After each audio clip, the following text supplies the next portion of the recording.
L'ingénierie génétique est un procédé scientifique consistant à prélever les gènes d'une espèce pour les intégrer au forceps dans l'ADN d'une autre espèce.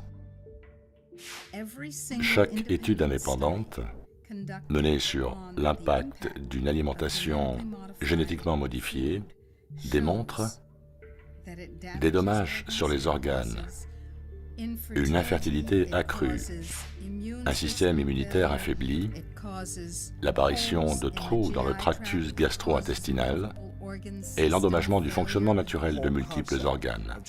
Tout ce concept d'organisme génétiquement modifié ressemble à une clé à molette lancée dans le moteur de la vie sur cette terre. Et si nous pouvions produire plus de récoltes sur la même surface cultivée, concentrer plus d'eau dans une même quantité de gouttes, préserver les ressources naturelles tout en respectant l'environnement? Monsanto est la compagnie qui nous a dit que les PCB étaient sans risque, tout comme l'agent orange. Et ils nous ont aussi dit la même chose pour le DDT. Et maintenant, ils ont pour mission de nous faire croire que leurs propres récoltes sont elles non plus sans risque.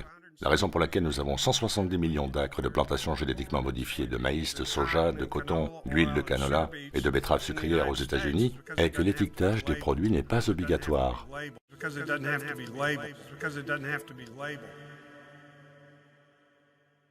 Monsanto, c'est plus de 100 ans de mensonges et de corruption.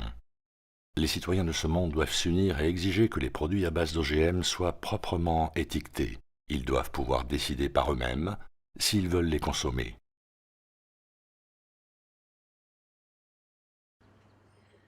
Ok, ma présentation est titrée « Comment Monsanto va s'y prendre pour que les Européens consomment des OGM ». J'ai vu ce mème apparaître sur Facebook ces dernières semaines. Monsanto perd l'Europe, hurrah! Vous l'avez peut-être vu aussi.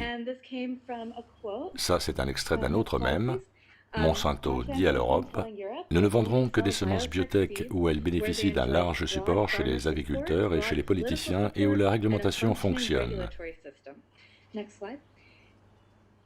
Un troisième mème nous dit, nous en avons conclu qu'il n'existait pas une large approbation pour le moment. Donc tout le monde s'est exclamé, ok, on a gagné, il se retire. Mais pour mémoire, Monsanto a publié ceci sur son site web. En ce moment, les médias sont inondés d'articles disant que Monsanto a stoppé le marketing des semences OGM en Allemagne et en Europe par extension, ce qui est incorrect. Donc voilà ce à quoi Monsanto s'oppose à toutes les interdictions locales et nationales en Europe de culture OGM. Et ils y travaillent dur à tenter de renverser ces entraves locales et nationales. Ils pourraient y arriver au travers de la Commission européenne. Ça, c'est le plan A. Ou au travers de l'OMC. Ça, c'est le plan B. Rappelons-nous qu'en 2006, Monsanto a obtenu une décision favorable de la part de l'OMC qui décida que le délai de processus d'approbation de 24 cultures biotech imposées par l'UE, de 1999 à 2003, constituait de facto un moratoire contraire aux règles de l'OMC. L'OMC décida également que les moratoires de certains pays membres de l'UE constituaient une violation des règles commerciales et ne pouvaient être justifiés sans une estimation convenable des risques biotech. Et les US sont toujours actifs et ils continuent à ce jour de se plaindre auprès de l'OMC. Il y a aussi un plan C, qui est le traité de libre-échange transatlantique ou TTIP.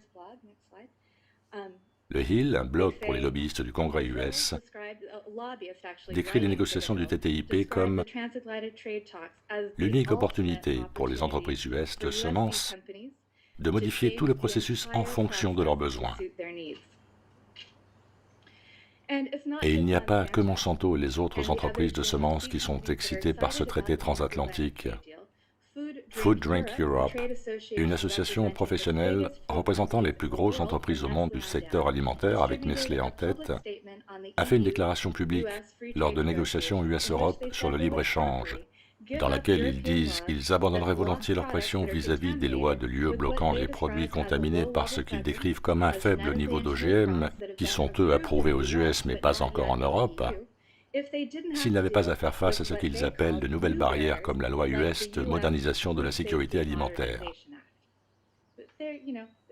C'est assez comique, car ce sont soi-disant des sociétés nationales basées dans un pays, mais qui évidemment sont déjà multinationales, et ils utilisent ces accords pour invalider des lois au niveau local et national.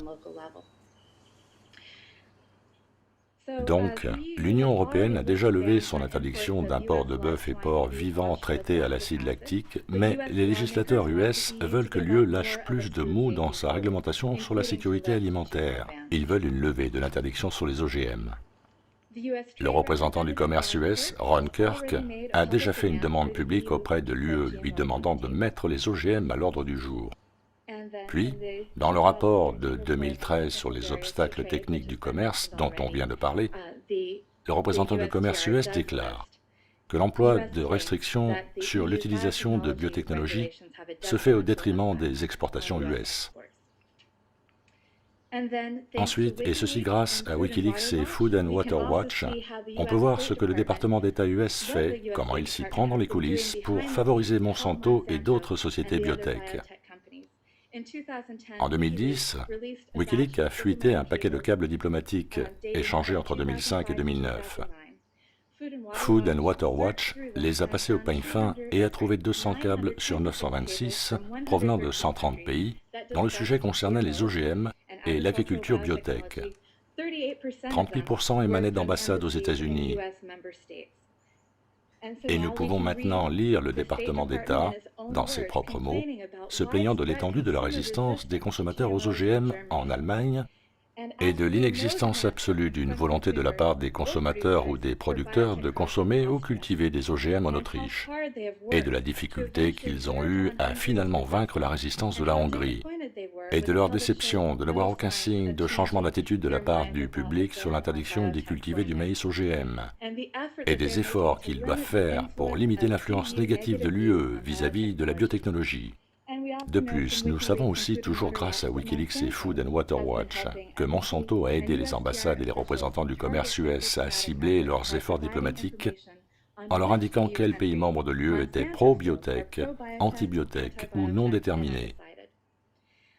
Ce qui est effrayant, quand on considère ce que pourrait être l'issue des pourparlers de ce traité, est que parmi les pays membres de l'UE, tous ne sont pas restés insensibles aux appels US. Même la France. L'ambassade US en France a proposé d'organiser une conférence mettant l'accent sur les bienfaits de la biotech dans la lutte contre les pénuries alimentaires des pays en développement, ce qui est une tactique pour contrer l'opinion négative du public français sur les cultures OGM.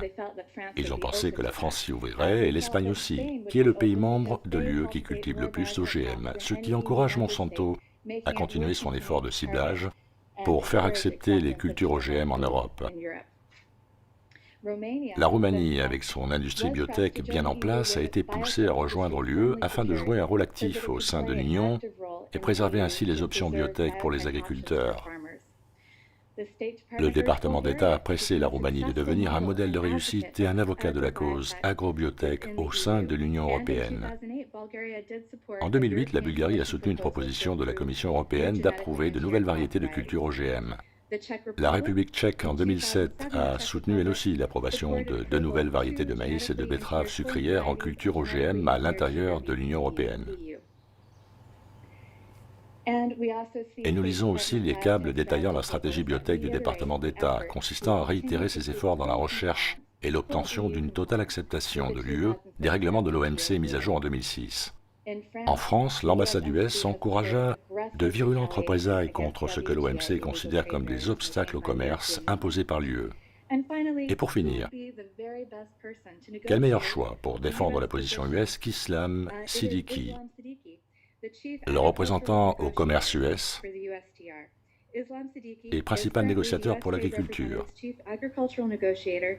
Mais auparavant, il était le vice-président de CropLife America, un groupe de lobbyistes réputés qui défend les intérêts des entreprises de pesticides et d'ingénierie génétique comme les six majors du secteur que sont Monsanto, Syngenta, Bayer, BASF, Dow et DuPont.